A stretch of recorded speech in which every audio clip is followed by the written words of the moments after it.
This is the Star News Brief. I'm Tina Mombanu.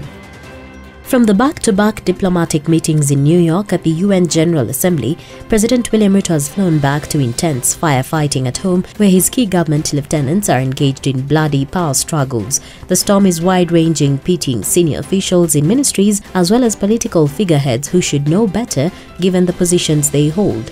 Besides the push and pull, the president is also expected to face mass discontent by the public caused by the misconduct of top officials considered arrogant and unmoved by the suffering of the citizenry choking on the hard cost of living. Get a copy of the Star by subscribing to our e-paper for only 40 shillings by logging on to www.mgazzetti.com. Kenya and US on Monday signed a defense framework for the two countries to continue working together in counter-terrorism operations. Defense Cabinet Secretary Aden Duale and his US counterpart Lloyd Austin presided over the event at Defense Headquarters in Nairobi. Duale said the framework covers 2023 to 2028 and marks a significant milestone in bilateral commitment to peace and stability in the region.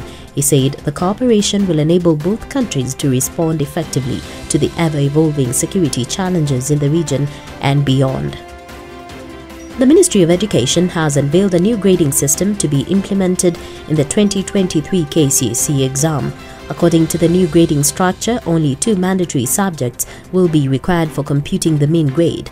In addition to the 2 mandatory subjects, NEC will have to consider any other 5 best performed subjects by the candidate. Machogu says the new reform measure is expected to increase the number of students qualifying for universities, diploma and TVET training at certificate and artisan levels.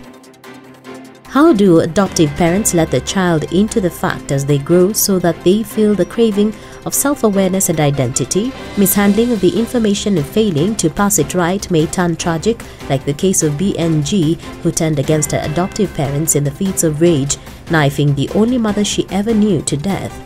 BNG got adopted into a family as a child, and the family where she grew did not tell her how they got her and what happened to her biological parents. The adoptive parents took care of her, taking her to school and addressed any need she may have had. She studied up to Form 4 level but changed schools frequently.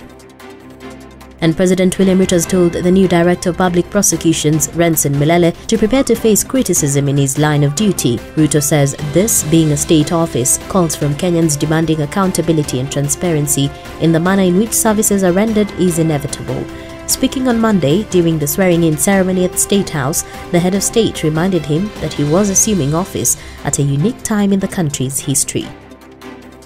Get a copy of the Star by subscribing to our e-paper for only 40 shillings by logging on to www.mgazzetti.com.